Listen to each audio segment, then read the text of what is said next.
The following will contain some spoilers for the Owl House. You have been warned.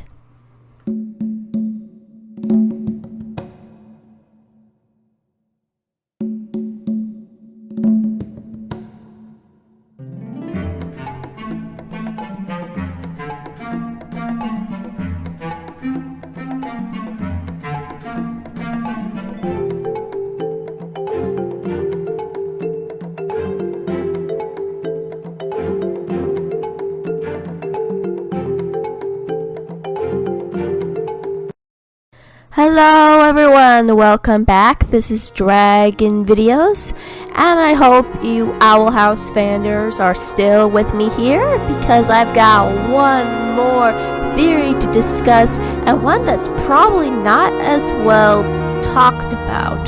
So, as far as we know about the Emperor's Coven, it's very flexible in terms of magic. What I mean by that is, regardless of what sort of background you have, you can do all sorts of magic with the Emperor's Coven, while the other covens just basically stick to what specific magic they have. Along the way, we also have to deal with the Emperor's Guards being something close to enforcers that are supposed to keep these subjects safe from all harm, whatever means necessary. And of course, they were originally led by Lilith, Ida's sister. Ida is not too keen in being the Emperor's Coven, and in the beginning we thought she was just being ridiculously overreactive and rebellious. And of course, she seems to be proven right towards later on in the series, because we soon got to see Emperor Belos, and she did. And he definitely made us sing a different tune at that point. We definitely seen some of the horrors that this guy has done, draining palismen as well as doing whatever atrocities he's done to the Titan, proclaiming that he is actually being talked by the thing. And of course, considering what we know so far, we're definitely on the verge of terror here, especially when the Day of Unity comes. Even I'm probably worried at this point of what's going to happen to the Owl House crew once that Season 2 finale finally comes into play. However, there is some possibilities and some hope that Emperor Belos will soon fall and his empire will crumble. I won't exactly discuss in this video of who will rule this new government, but I am mostly going to focus on how Belos is going to fall, and there are two major influences that I'm going to discuss right about now. So without further ado, let's begin.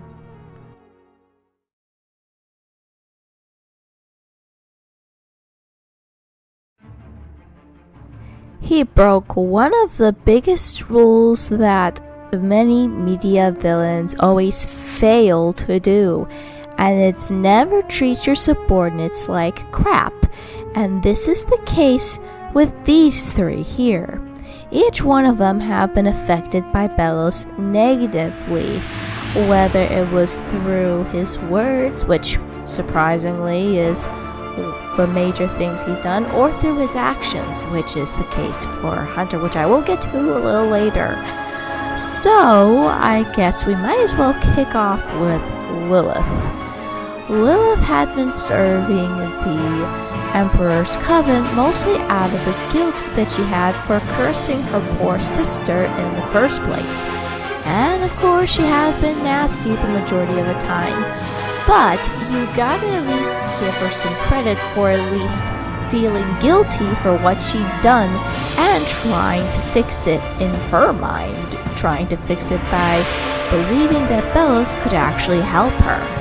And of course, that hit her right in the face.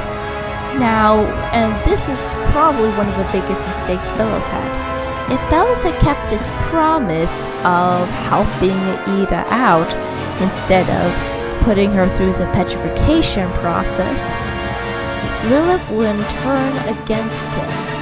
though it's kind of hard to debate whether or not that she was considered a valuable asset compared to that of what was going on. But I'm pretty sure in some ways she will be the undoing.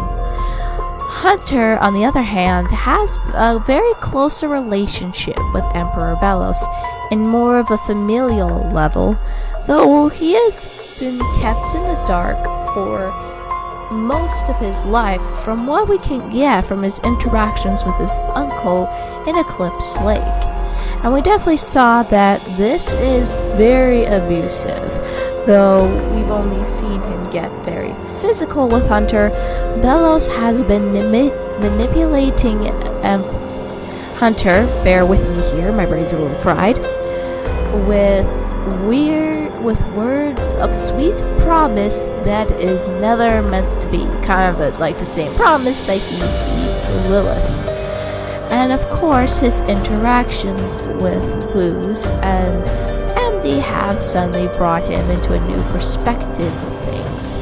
Hunter is slowly coming out of his shell and is exploring the new world in different ways, especially since his interaction with the Cardinal, which I'm pretty sure you have which I have mentioned multiple times at this point. And now, finally, Kikimora. Again, we don't know too much of a history with her, but she's insanely loyal to this guy, up to the point where it's a complete obsession for her.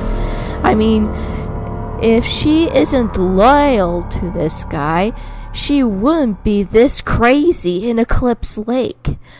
But we definitely see that Emperor Belos could care less of what Kiki could do. I'm pretty sure he would allow Kikimora to commit murder and he would never give her the time of day. And of course, it may come back to bite Kikimora sooner or later, and I wouldn't be too surprised if her paranoia is finally reached to a breaking point where Emperor Belos finds no use for her, whatever that use may be.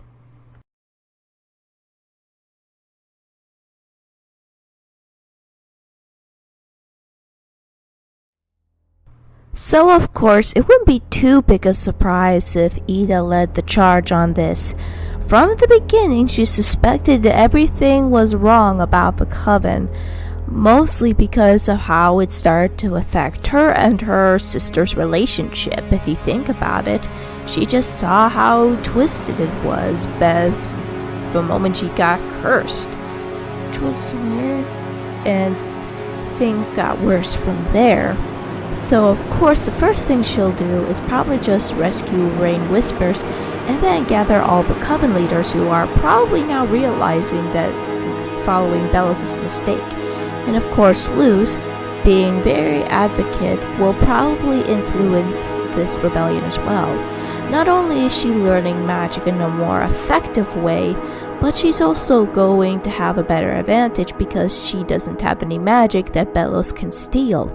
So she can definitely be a little invisible to Emperor Belos and find a way to take him down. Of course, it'll feel a little bit like one of those big boss fights that you'd see in video games, but hopefully the next time these two meet, it will be epic.